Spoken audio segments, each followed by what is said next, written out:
May 1997. A suffocating, humid night on the steep slopes of Morro do Dona Marta, a vertical labyrinth of raw brick and exposed rebar rising high above the wealthy streets of Rio de Janeiro. A young police captain named Rodrigo Pimentel, just 25 years old, stood in the pitch-black silence of an alleyway. He wasn't wearing the standard blue uniform of the Rio military police. He was dressed from head to toe in midnight black tactical gear. On his chest, a patch depicted a skull pierced by two golden pistols, set against a background of pure blood red. He was an officer of BOPE, the Special Police Operations Battalion. In the valley below, the tourists in Copacabana and Ipanema drank caipirinhas, completely oblivious to the fact that just 300 meters above their heads, a full-scale jungle warfare campaign was being waged. Pimentel's radio crackled with static. A scout team further up the hill had spotted the lookouts for the command of Amelho the Red Command, the drug faction that ruled the mountain with military-grade AR-15s and Belgian Fell rifles. Pimentel didn't call for backup. He didn't wait for a judge's warrant. In the black uniform, you didn't ask for permission. You simply went hunting. Pimentel survived that night. He survived hundreds of nights just like it. He survived a decade inside a meat grinder that turned young, idealistic men into cold, detached instruments of state-sanctioned violence. The world would later know a fictionalized version of this man. In 2007, he would be immortalized on the silver screen as Captain Nascimento, the terrifying, unyielding commander of elite squad Tropa de Elite. The film would win the Golden Bear in Berlin, shock international audiences, and change the way the world viewed urban warfare forever. But this wasn't just another cinematic action movie. The man who lived the real war wasn't a flawless Hollywood hero. He was something much more complicated, someone much darker. And here is what the movie didn't tell you. The real war was longer, dirtier, and far less heroic than the camera made it look. The real Captain Nascimento wasn't an untouchable machine. He was a human being breaking under the weight of an invisible trauma. And the enemy he was fighting wasn't just the drug traffickers in the Allies. It was the system itself. To understand the rise of BOPE and the brutal reality that Rodrigo Pimentel inherited, you have to understand the profound failure of the Brazilian state. In the 1970s and 1980s, Rio de Janeiro underwent a massive, uncontrolled demographic explosion. Hundreds of thousands of families migrated from the drought-stricken northeast of the country, looking for work in the glittering capital of Brazilian culture. But the wealthy elite in the lowlands didn't want them. The government didn't build housing grids for them. The state response to this explosion was simple, complete and total abandonment. No sewer lines, no schools, no hospitals, and most importantly, no conventional police presence. What grows in a vacuum like that grows wild. By the early 1980s, a new criminal enterprise arrived to exploit this empty space, Colombian cocaine. So, the poor did what they had to do. They took over the vertical hillsides, the morros that overlooked the city. They built houses out of cardboard, scrap wood, and eventually, red brick. These became the favelas. Improvised, dense, vertical fortresses clinging to the cliffsides. Before cocaine, the favela gangs were small-time numbers runners and marijuana hustlers. But cocaine brought profit margins that rivaled Wall Street corporations. A single hill like Richinha or Complexo do Alemo could generate millions of dollars a week. Suddenly, teenagers who hadn't finished the 4th grade were carrying automatic weapons paid for by the insatiable appetite of the wealthy elite living in the luxury apartments below. The conventional police force of Rio de Janeiro, the Polícia Militar, was utterly unequipped to handle this. They were paid starvation wages, received less than 2 weeks of firearms training and were sent into these vertical war zones in fragile, unarmored vehicles. The result was inevitable: total, systemic corruption. The conventional police didn't go into the favelas to enforce the law. They went in to collect o arrego, the bribe, a weekly tax paid by the drug lords to be left alone.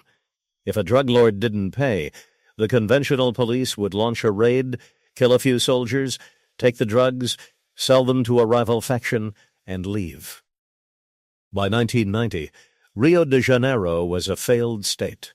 The drug factions, the Commando Vermelho, the Terceiro Commando controlled the territory. The regular police controlled the corruption. But inside the police department, there was a tiny, isolated cult of men who despised the corruption. They were the Men of BOPE. Founded originally in 1978 as a small hostage rescue and specialized rescue unit, it had morphed by the 1990s into a specialized urban counterinsurgency battalion. They were small, never more than a few hundred men. They lived by an almost religious code of absolute honesty. In a department where everyone took bribes, a BOPE operator taking a bribe was seen as treason punishable by death or immediate exile. They became known as the facas na caveira, the knives in the skull. They were the executioners the state called upon when the corruption failed and the drug factions grew too bold. And in 1992, a young, hyper-intelligent, and intensely idealistic man named Rodrigo Pimentel passed the brutal selection course to join them. The selection process for BOPE was designed to break the human spirit. It was called Concurso de Esticas. It wasn't just physical training. It was psychological warfare. Instructors would deprive candidates of sleep for days, starve them, march them for miles through swamps, carrying heavy logs, and subject them to constant physical abuse. Rodrigo Pimentel was one of those few. He was born into a stable family. He liked to read. He studied sociology and law. He joined the police because he genuinely believed he could clean up the streets of his city. But the moment he put on the black uniform, the idealism died. The goal was simple: strip away the conventional civilian ego until only raw, unblinking obedience and tactical focus remained. Out of 100 regular police officers who attempted the course, often less than 10 would walk away with the black beret. He realized he wasn't a police officer anymore. He was a soldier fighting an asymmetrical war in a city that hated him. In the movie Elite Squad, Captain Nascimento is shown as a supreme tactician who commands his men with absolute unbothered precision. He slaps corrupt cops, tortures drug lookouts with plastic bags, and never hesitates. But the real Pimentel found himself trapped in a horrifying psychological paradox. Because BOPE was uncorruptible, the political elite used them like a blunt instrument. If a wealthy politician wanted to host a massive international event in Rio, or if the Pope was visiting the city just as depicted in the film BOPE, was ordered to clean the favelas surrounding the venue. Cleaning didn't mean arresting people. It meant going into the hills weeks in advance, engaging in intense claustrophobic shootouts, killing the high-ranking traffickers, and terrorizing the community until the drug faction went underground.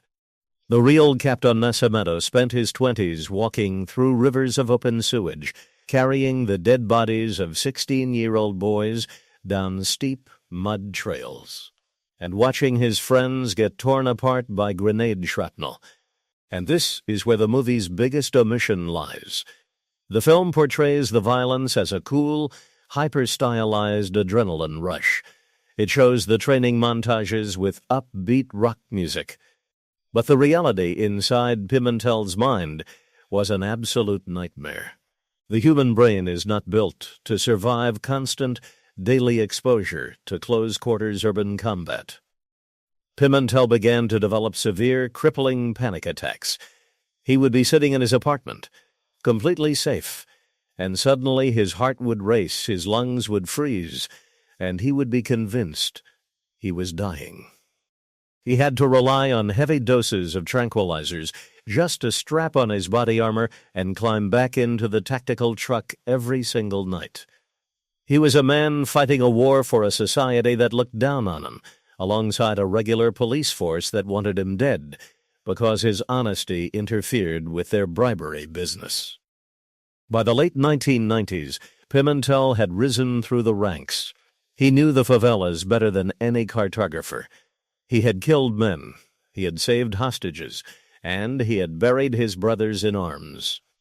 But the turning point came when he realized that no matter how many traffickers BOPE killed, the supply never stopped. The money kept flowing. The corrupt politicians kept protecting the traffickers, and the conventional police kept collecting their bribes. BOPE was just a Band-Aid on a cancer patient. In 2000, Pimentel made a decision that his superiors viewed as a betrayal. He decided to write down what he had seen. He teamed up with an eminent sociologist named Luis Eduardo Soares and another former BOPE officer, Ander Batista. Together they spent years collecting testimonies, analyzing statistics, and documenting the precise architecture of corruption that connected the street-level drug dealer to the highest offices in the state government. They wrote a book titled Elite de Tropa Squad's Elite. It detailed how politicians used BOPE as a private cleaning service to protect their property values. The book was so controversial that before it was even published, the manuscript was leaked. The high command of the military police was furious. Pimentel faced intense death threats, not from the drug lords, but from his fellow officers who were terrified that their bribery networks would be exposed. The book was not an action novel. It was a cold, clinical, devastating indictment of the entire security apparatus of Rio de Janeiro. It detailed exactly how conventional police officers would deliberately sell assault rifles to drug factions so they could justify buying more weapons from the state. Pimentel was forced to leave the battalion. He retired from active duty, knowing that his life in a black uniform was over. But the manuscript caught the attention of a visionary filmmaker named Jos Padilla. Padilla had previously directed Bus 174, a devastating documentary about a tragic hostage situation in Rio. He saw Pimentel's manuscript and realized it was the key to telling the definitive story of the Brazilian urban tragedy. Padilla hired Pimentel as a co-screenwriter and consultant. They decided to create a fictionalized protagonist who would embody all the rage, the trauma, the tactical genius, and the psychological deterioration of a BOPE officer. They named him Captain Roberto Nascimento. They cast Wagner Moura, a brilliant, versatile actor who at the time was known for playing romantic or intellectual roles. To prepare Moura and the other actors for the film, Padilla did something unprecedented. He didn't send them to a Hollywood acting coach. He hired Paulo Storani, a legendary former BOPE captain and close friend of Pimentel. Storani put the actors through a real modified BOPE boot camp. He treated them exactly like raw candidates. He yelled at them, starved them, forced them to hold heavy weights for hours, and pushed them to their absolute psychological limits. During one intense night session, Wagner Moura broke under the pressure. In a fit of pure, raw rage, he lunged at Storani and punched the instructor straight in the face, breaking Storani's nose. Instead of firing him, Storani smiled through the blood and said, "Now you are ready. Now you know what the rage of a black uniform feels like. That raw, unscripted aggression is exactly what you see on the screen when Captain Nascimento barks orders at his men." Within 48 hours, the movie was copied onto millions of pirated DVDs. It spread across Brazil like a wildfire. It was sold on every street corner in every major city for less than $2. Long before it ever hit a commercial theater screen, an estimated 11 million people had already watched it. It became a cultural phenomenon overnight. The film Tropa de Elite was scheduled to premiere in theaters in late 2007. But just like the book that inspired it, the system tried to kill it before it could breathe. A post-production copy of the film was stolen from an editing suite in Rio. The high command of the police tried to get a court order to ban the film, claiming it damaged the image of the institution. But it was too late. The ghost had escaped the bottle. When the movie finally opened in theaters, it shocked the intellectual elite of the country. The filmmakers had intended for the movie to be a critique of police brutality. They expected the audience to look at Captain Nascimento, a man who tortures suspects, slaps citizens, and operates outside the Constitution, and view him as a monster. But the exact opposite happened. The public, exhausted by decades of unchecked street crime, rampant muggings, and visible police corruption, looked at Captain Nascimento and saw a savior. Nascimento became a national hero. His catchphrases like "Pedi pra sair" or "Faca na caveira" were repeated by children, businessmen, and politicians. The public didn't care about the constitutional violations. They cared that he was the only man on screen who didn't take a bribe and who fought the drug lords with the same ferocity they inflicted on the population.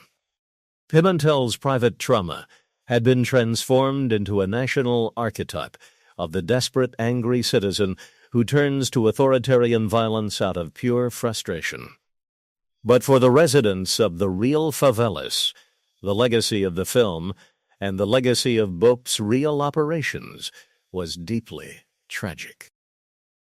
The movie validated a dangerous myth, the idea that complex, systemic social issues like poverty, lack of education, and institutional racism could be solved by sending a group of highly trained men in black uniforms up a hill with automatic rifles.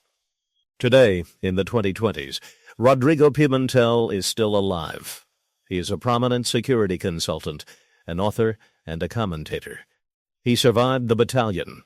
He survived the death threats from his former colleagues, and he managed to heal the psychological scars that almost destroyed his youth. Following the success of the movie, successive governments used the popularity of BOPE to justify increasingly militarized police operations. They launched massive invasions into communities like Complexo do Alamo and Mar. They used unprecedented firepower. The body counts rose. The newspapers filled with images of armored vehicles patrolling narrow alleys. But the drug trade didn't stop. It just evolved. The old drug lords were killed or imprisoned, only to be replaced by younger, more violent teenagers who had grown up watching Tropa de Elite and idolizing the violence on both sides of the gun. But the city he fought for is still trapped in the same loop. The architecture of violence that he documented has not been dismantled. In fact, it has grown even more complex. In many of Rio's largest favelas, the drug factions have been pushed out, not by the state, and not by BOPE. They have been replaced by the militias. Paramilitary mafias run by former and active-duty regular police officers, firefighters, and prison guards. These militias don't just sell drugs. They tax the poor for basic utilities. They control the distribution of cooking gas, water, internet access, and public transport. They are the ultimate evolution of the systemic corruption that Pimentel tried to fight. The regular cops realized that instead of taking bribes from drug lords, they could simply become the warlords themselves. And BOPE remains caught in the middle. They are still small. They are still highly trained. They are still sent up the hills when a politician needs a headline or when a crisis boils over. But the black uniform has lost its mystique of pure honesty. Over the decades, the sheer volume of money generated by the modern criminal networks has occasionally breached even the walls of the battalion, leading to rare but devastating corruption scandals that Pimentel's generation would have considered impossible. The real story of Captain Nascimento is not a story about a cool action hero who cleans up the city with a rifle. It is a tragedy about what happens when a democracy decides to outsource its social responsibilities to an elite military squad. It's about a young man who wanted to fix his city and realized that the entity funding the enemy was the same entity signing his paycheck. It's about a generation of children in the favelas who grow up recognizing the sound of a .556 rifle caliber before they learn to read, and a generation of young police officers who are chewed up by trauma and discarded by a political elite that doesn't care if they live or die. The real Captain Nascimento lived for 10 years inside that darkness. He put his skull on his chest, picked up his weapon, and walked into the mud of the Allies because he believed there was a finish line. But the finish line never arrived. The men with the guns just keep changing the names on their badges while the mountain keeps bleeding into the sea. If you found this deep dive into the real history behind international true crime compelling, hit the subscribe button and click the notification bell. We drop a new narrative breakdown every single week. Drop a comment below. Do you think Captain Nascimento was a hero or a symptom of a broken system? Let us know your thoughts, and we will see you in the next investigation.